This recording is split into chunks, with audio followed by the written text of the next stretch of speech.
I want to thank Alexandria for her leadership on this enormously important issue and reiterate the point that she made. Change is not going to take place from there on down. Change is going to take place from the grassroots on up. That's right. And we need to mobilize millions of people to demand that every American has decent and affordable housing, and at the same time, we address the existential crisis of climate change. And that is what this legislation does.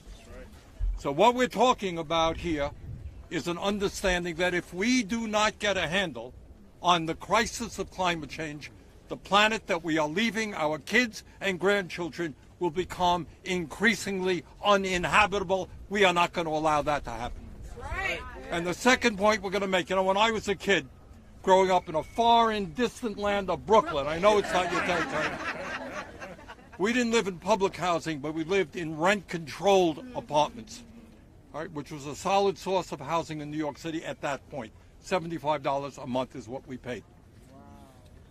But what we have got to do now in the midst of a massive housing crisis in the state of Vermont, in New York, in California, not only homelessness, but millions of people who are paying 50% or more of their limited income from housing, we are saying enough is enough. Affordable housing is a human right. That's right. Housing is a human right. And what we're also saying is not only do we need jobs in America, we need jobs in America that pay people a living wage.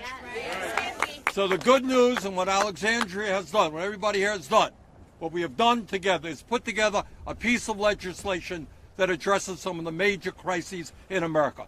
We're going to stand up and transform our energy system and create sustainable housing not based on fossil fuel. That's right.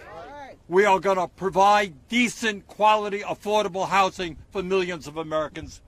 And at the same time, we're going to create good-paying union jobs. That is a win-win-win situation. Let's pass this legislation. Thank you all very much.